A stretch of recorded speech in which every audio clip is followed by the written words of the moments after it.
Alhamdulillahirrabbilalamin. Assalamualaikum warahmatullahi wabarakatuh. Jumpa lagi dengan saya di dalam channel ini. Kita masih akan melanjutkan pembacaan buku Nurul Yakin, Sirah Nabi Muhammad SAW, pemimpin para Rasul, atau kitab aslinya Nurul Yakini fi Syirati Sayyidil Mursalin. Kita sampai pada pasal 2 tentang masa pertumbuhan dan safarnya beliau. Pasal 2 bab 1. Pasal 2 ini terdiri dari beberapa subbab. Yang pertama tentang safar ke negeri Syam, perang Fijar, Hifdzul Fudul, perjalanan kedua Nabi Muhammad SAW ke Syam. Kita bahas dulu tentang safar ke negeri Syam. Pamannya hendak melakukan perjalanan dagang ke Syam. Nabi merasa sangat berat ketika harus berpisah dengan pamannya. Pamannya tidak tega kepadanya lalu mengajaknya untuk safar bersamanya. Ini merupakan safar pertama bagi Muhammad seumur hidupnya, pada usia 12 tahun. Namun mereka tidak tinggal lama-lama di Syam karena Rahib Bahira sempat mengawasi kafilah ini ketika mereka berada di dekat Busra. Ia bertanya kepada mereka mengenai apa yang ia lihat dalam kitab-kitab sucinya perihal diutusnya seorang nabi dan bangsa Arab di zaman ini. Mereka pun menjawabnya, sesungguhnya nabi itu belum muncul sekarang. Dan ungkapan ini sering dikatakan oleh orang-orang Yahudi dan Nasrani sebelum diutusnya Rasulullah SAW. Di dalam ayat Al-Quran, surat Al-Baqarah ayat 89 dikatakan, yang artinya, maka setelah datang kepada mereka apa yang telah mereka ketahui, mereka lalu ingkar kepadanya. Maka laknat Allah atas orang-orang yang ingkar itu. Kemudian subbab berikutnya tentang perang Fijar. Ketika Nabi Muhammad SAW berumur 20 tahun, beliau ikut perang di dalam perang yang dinamakan perang Fijar. Perang pertama yang diikuti oleh beliau. Perang Fijar adalah peperangan yang terjadi antara suku Kinanah bersama Quraisy melawan suku Qais. Adapun penyebabnya adalah Nu'man bin Al-Mundhir, sang raja Arab yang tinggal di Herat, sebuah negeri yang terletak di barat sungai Efrat, yang dahulu di sana adalah tempat tinggal para raja Arab sebelum raja-raja Persia. Wilayah ini ditaklukkan oleh Khalid bin Walid pada tahun ke-12 Hijriah.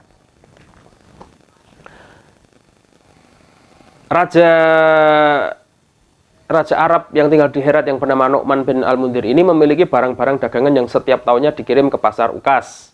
Pasar Ukas adalah pasar yang biasanya menjadi tempat penjualan barang-barang berharga orang Arab. Barang-barang itu ia kirim untuk dijual di bawah tanggung jawab seorang tokoh yang memiliki kekuatan dan kemuliaan dari kaumnya. Suatu hari Nu'man duduk-duduk dan di sampingnya ada Barot bin Qais Al-Kinani. Ia adalah seorang yang akhlaknya buruk, cabul, mesum, dan diusir oleh kaumnya karena kejahatannya.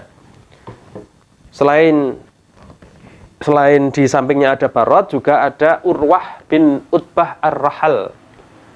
Lalu sang Raja Nu'man berkata, siapa yang bersedia untuk menjalankan perdaganganku ini hingga terjual di pasar Ukas?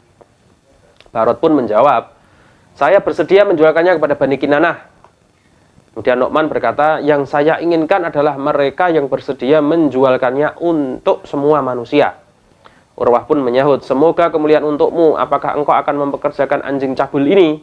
Kata Urwah, saya bersedia untuk menjualkannya kepada penduduk Syiah dan Qaisum dari penduduk Najd dan Tihamah.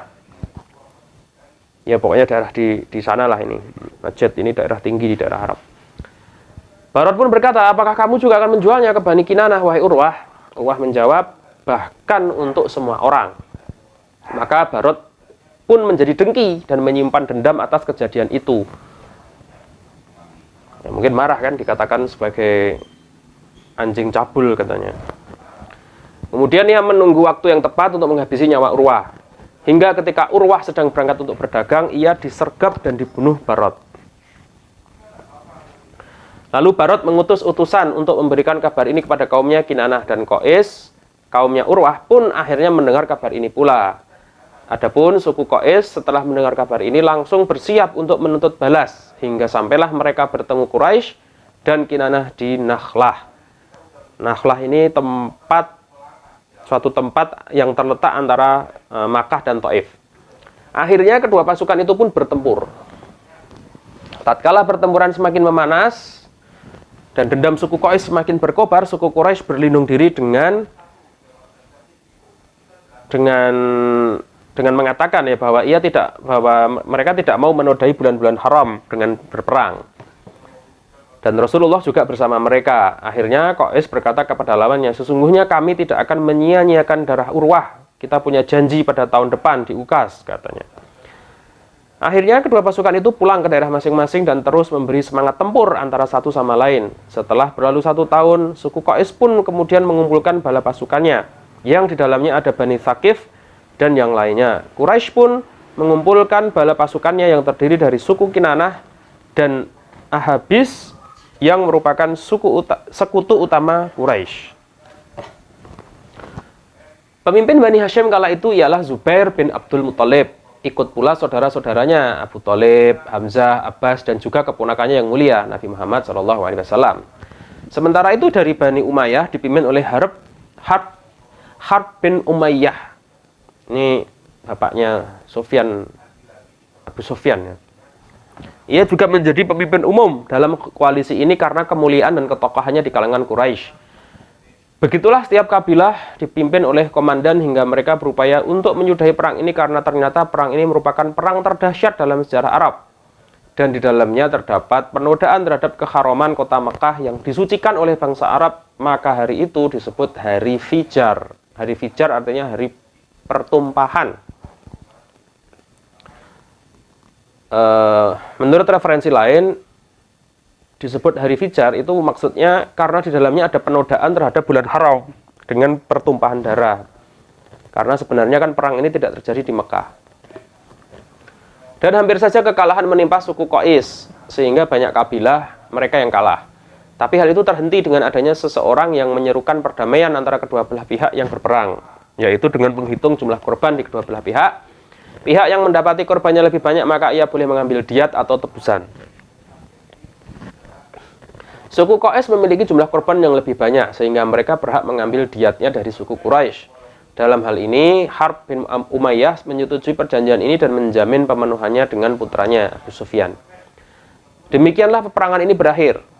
Sebuah peperangan yang banyak kemiripan dengan peperangan bangsa Arab lainnya yang diawali dengan perkara-perkara yang remeh hanya gara-gara diejek, kemudian pertumpahan darah dan melibatkan seluruh suku bangsa Arab.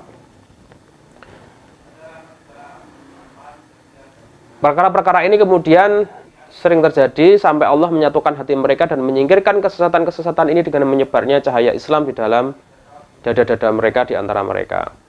Nah, berikutnya tentang Hifdzul Fudul. Ketika kaum Quraisy pulang dari perang Fijar, mereka menyeru untuk diadakan Hifdzul Fudul.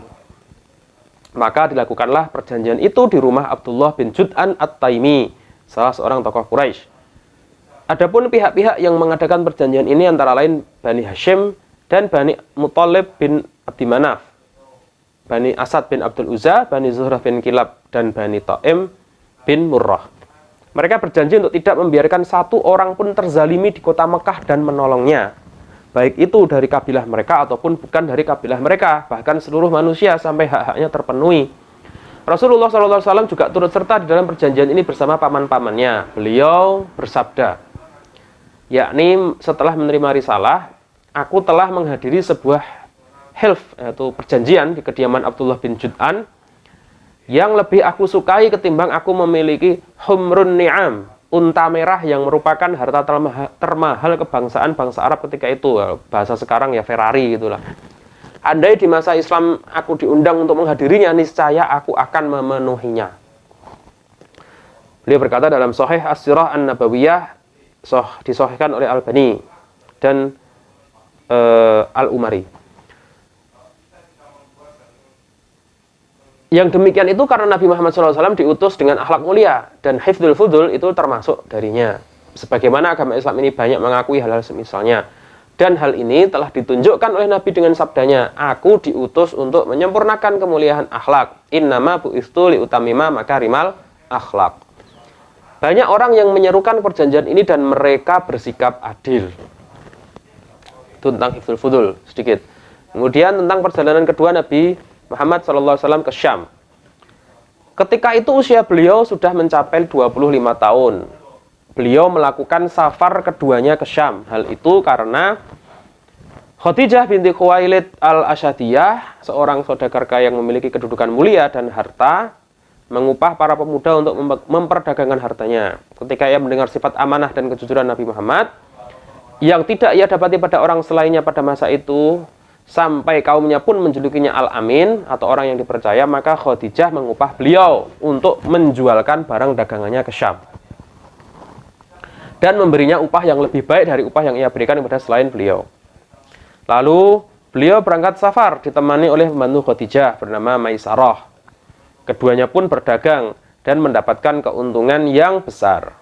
Dalam perjalanan ini tampak banyak keberkahan pada diri Nabi SAW, sesuatu yang menjadikan Maisarah, pembantu Khadijah, sangat menyukainya.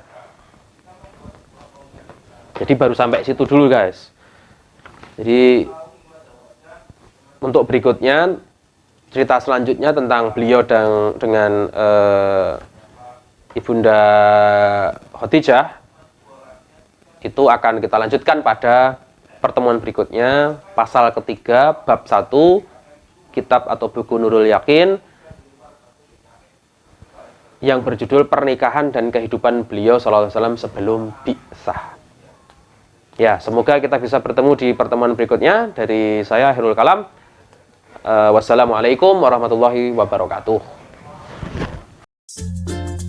Stay tune di channel ini dan jangan lupa subscribe serta nyalakan loncengnya.